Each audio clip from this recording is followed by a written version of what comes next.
দুর্গাপুর থানা এলাকার স্টিল টাউনশিপে মিষ্টির গোডাউনে গ্যাস লিক করে জোড়া মৃত্যু। রাতে 8 শ্রমিক ঘুমন্ত ছিলেন, তখনই গ্যাস লিক করে এই দুর্ঘটনা ঘটে। কথা বলবো আমাদের প্রতিনিধি মনোজ বন্দ্যোপাধ্যায়ের সঙ্গে।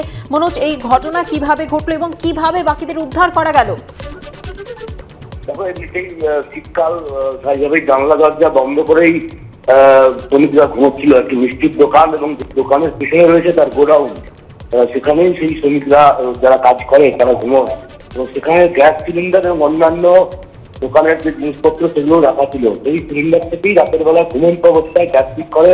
তাদের মধ্যে দুজন একজন অচেতন হয়ে যাওয়ার আগে তারা ফোন করে কোনোভাবে দোকানের মালিককে, এবং তিনি যখন লোকজন নিয়ে ভোরবেলায় দরজা ভেঙে তাদেরকে উদ্ধার করেন, তাদেরকে হাসপাতালে নিয়ে যান। তখন হাসপাতাল চিকিৎসকরা বলেন দুজন মারা গেছে ইতিমধ্যেই, 10 বেড, এবং বাকি 6 এখনো পর্যন্ত দুর্গাপুরের বেসরকারি হাসপাতালে ভর্তি রয়েছে। এখন গোটা ঘটনা তদন্ত শুরু করেছে দুর্গাপুর থানার পুলিশ। কিভাবে ঘটনাটা ঘটলো, গ্যাস সিলিন্ডার করেই হয়েছে নাকি এর পেছনে আরো কোনো কারণ রয়েছে, এটি দেখানো হচ্ছে। ধন্যবাদ মনোজ। গ্রামের মধ্যে যেন বারুদের ভান্ডার। একের পর এক বাড়ি থেকে উদ্ধার হলো বোমা ও আগ্নেয়াস্ত্র। পুলিশে 6 লাভ গোটা এলাকা।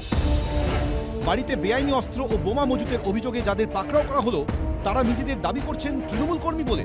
ঘটনা ঘিরে পশ্চিম মেদিনীপুরের মোহনপুরে তৈরি হয়েছে নতুন বিতর্ক। আমরা দীর্ঘদিন থেকে টিএমসি করছিলাম, আমরা 7 মাস থেকে বাইরে ছিলাম। কাল রাত্রে আমরা ঘরে ঢুকেছি, যারা বিজেপি করতো তারা টিএমসি হয়ে আমাদেরকে পুলিশ দিয়ে ধরিয়ে দিল। পুলিশ সূত্রে খবর, বাড়িতে বোমা বন্দুক মজুতের খবর পেয়ে পশ্চিম মেদিনীপুরের মোহনপুরে বেলদার এসডিপিওর নেতৃত্বে বিশাল পুলিশ বাহিনী অভিযান চালায়। পাকড়াও করে প্রিজন ভ্যানে তোলা হয় 40 জন তৃণমূল কর্মী সমর্থককে। গ্রুপ হয়ে গেছে টিএমসি পার্টিতে, দুটো গ্রুপ হয়ে গেছে। আপনাদের বাড়ি থেকে আর্মস পাওয়া গেছে, কি বলবেন? বন্দুক স্যার আমরা বলতে পারবো না, তারাই বের করেছে। দেখুন, মোহনপুরের সভাপতি এবং বিধায়ক ও প্রদীপের গোষ্ঠীর চিরাচরিত লড়াই আছে, কিন্তু এখন নতুন একটা লড়াই শুরু হয়েছে। বিধায়ক গোষ্ঠী বেশি গুলি বন্দুকের কাজটা করতে পারবেন না, সভাপতি গোষ্ঠী করতে পারবে, তাই দুই গোষ্ঠী এখন গুলি বন্দুক বোমা সমস্ত মজুত করছে।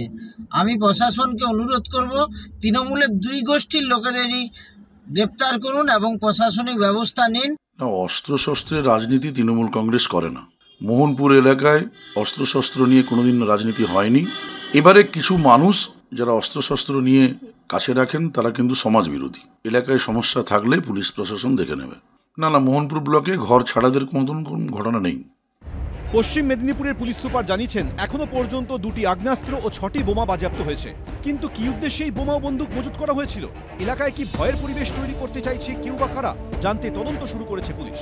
অমিত জানা, এবিপি আনন্দ, পশ্চিম মেদিনীপুর।